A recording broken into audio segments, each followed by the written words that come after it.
سب سے پہلے اگر آپ چاہتے ہیں کہ آپ بھی نیک بنے، اگر آپ چاہتے ہیں آپ کے بچے نیک بنے، آپ چاہتے ہیں آپ کے گھروں میں دین آئے، آپ چاہتے ہیں آپ کا آس پاس کا ماحول اچھا ہو، اپنے گھروں میں دین کو لانے کی محنت اور کوشش کریں۔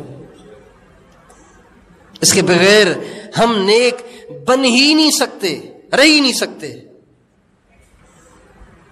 ہمارے استاد محترم نے ہمیں ایک واقعہ سنایا، فرمانے لگے ایک بہت بڑے اللہ والے تھے، ان سے ان کی بیوی نے ایک دفعہ کہا، حضرت صاحب آپ کو پتہ ہے کہ آپ اتنے بڑے جو بزرگ بنے پھرتے ہیں، آگے پیچھے آپ کے لوگ پھرتے ہیں، عجیب و غریب آپ سے کرامات کا ظہور ہوتا ہے، پتہ ہے یہ کیوں ہے؟ کہا کیوں؟ اس کے ذہن میں تو یہی تھا کہ آدھی رات کو کھڑا ہو کے عبادت کرتا ہوں، اتنے ہزار اللہ کا نام لیتا ہوں، اتنی تسبیحاں پڑھتا ہوں، اپنے آپ کو گناہوں سے بچاتا ہوں، ظاہری بات ہے میری انہی محنتوں کا صلہ ہے مجھے۔ تو وہ بیوی کہنے لگی، حضرت صاحب پتہ ہے آپ کو یہ اتنی بڑی بزرگی کیوں ملی ہے؟ اعمال کی برکت سے ملی ہے؟ کہا نہیں میری وجہ سے ملی ہے۔ کہا چل تیری وجہ سے ملی ہے، آدھی رات کو اٹھوں میں اور بزرگی تیری وجہ سے؟ کہا ٹھیک ہے آپ نہ مانے میری بات، آپ نہ مانے میری بات۔ اچھا اللہ کی شان، اگلے دن حضرت صاحب کی تہجد قضا ہو گئی۔ ویسے تو 2:30 بجے 2 بجے اٹھ جاتے ہیں اور اب تہجد ہی نکل گئی۔ بزرگ بڑے پریشان ہوئے، سارا دن استغفار میں گزر گیا، اللہ سے معافی مانگتے رہے، یا اللہ پتہ نہیں کیا گناہ ہو گیا، تہجد ہی چلی گئی۔ اللہ کی شان، اگلے دن فجر کی جماعت چلی گئی۔ ارے یہ کیا ہو گیا؟ اب پریشان، سر پہ ہاتھ رکھا ہوا ہے، بزرگ پریشان ہے کہ بزرگ ہیں اور تہجد ہی نہیں، بزرگ ہیں اور فجر کی جماعت ہی نکل گئی، پریشان۔ بیوی نے دیکھا کہ حضرت صاحب پریشان بیٹھے ہیں، کہا حضرت صاحب کیا مسئلہ ہے؟ کہا بیگم کیا بتاؤں، تہجد بھی گئی، آج فجر کی جماعت بھی گئی۔ کہا میں تو آپ کو کہتی تھی نا کہ آپ کی ساری بزرگی میری وجہ سے ہے، آپ تو مانتے ہی نہیں تھے، اب دکھائیں نا اپنی بزرگی۔ کہا اللہ کی بندی بتا مسئلہ کیا ہے؟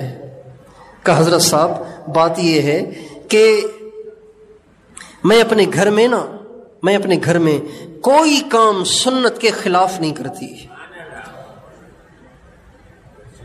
اپنے گھر میں کوئی کام سنت کے خلاف نہیں کرتی۔ جو کھانا پکاتی ہوں اللہ کے ذکر کے ساتھ اور وضو کے ساتھ، آٹا ڈبے سے نکال کے پرات میں ڈالتی ہوں تو بسم اللہ پڑھتی ہوں، پانی ڈالتی ہوں تو بسم اللہ پڑھتی ہوں، اسے گونتی ہوں تو اللہ کا ذکر کرتی ہوں، پیڑا بناتی ہوں ذکر کرتے ہوئے، روٹی بناتی ہوں ذکر کرتے ہوئے، پکاتی ہوں ذکر کرتے ہوئے، سبزی کاٹتی ہوں ذکر کرتے ہوئے، اور اس کو پکاتی ہوں ذکر کرتے ہوئے، سارا کام وضو کے ساتھ، اللہ کے ذکر کے ساتھ، اللہ کے دھیان کے ساتھ کرتی ہوں۔ لیکن جس دن آپ نے کہا نا کہ تیری وجہ سے نہیں، میں نے کہا ایسی کی تیسی، اب ذرا دکھائے، تو اس دن سے میں نے نہ روٹی ذکر سے پکائی ہے، نہ سالن ذکر سے پکایا ہے، اور نہ ہی میں نے وضو سے پکایا ہے، وضو بھی نہیں ذکر بھی نہیں۔ تو دیکھ لیں آپ اپنا حال۔ تو وہ بزرگ کہنے لگے بے شک میں مان گیا کہ میری ساری بزرگی آپ کی وجہ سے، مہربانی کر کے جیسے آپ پہلے کر رہی تھیں اب بھی ایسے ہی کریں۔ جب تک ہمارے گھر کا ماحول ٹھیک نہیں ہوگا، ہم نیک بن ہی نہیں سکتے۔ مہنگائی کا زمانہ ہے، گھروں میں اتنے کمرے بھی نہیں ہیں کہ ہر ایک اپنے الگ کمرے میں جا کے بیٹھ جائے، دوسرے کمرے میں اگر ڈرامہ چل بھی رہا ہے تو حرج نہیں ہے۔ ایک گھر ہے، آپ اس میں رہتے ہیں، سارے بے دین ہیں، ایک آپ دیندار ہیں، آپ اپنا دین کیسے بچائیں گے اگر آپ کے گھر میں دین کا ماحول نہیں ہے تو؟ اس لیے گھر کے ماحول کا درست ہونا یہ سب سے زیادہ ضروری ہے۔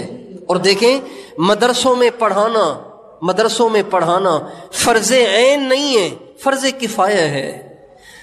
فرض کفایہ ہے۔ اگر کوئی مدرسے میں اپنے بچے کو عالم نہ بنائے، حافظ نہ بنائے، تو وہ گناہگار نہیں ہوگا، گناہگار نہیں ہوگا، کرے گا تو اجر ملے گا۔ لیکن اپنی نسل کو نیک بنانا، اللہ والا بنانا، یہ فرض عین ہے۔ جو ماں باپ اپنے بچوں کو، اپنی بیوی، جو خاوند اپنی بیوی کو، جو ماں باپ اپنے بچوں کو نیک بنانے کے لیے اپنی پوری کوشش نہیں کر رہے، یہ اللہ کے ہاں مجرم ہے، یہ اللہ کے ہاں پکڑے جائیں گے۔ اور پھر جب یہ دنیا سے جائیں گے، ان کی نسلوں کی ساری نافرمانیوں اور گناہوں کی سزا ان کی نسلوں کو الگ ملے گی۔ جب مریں گے ان کو الگ قبر میں ہوگی۔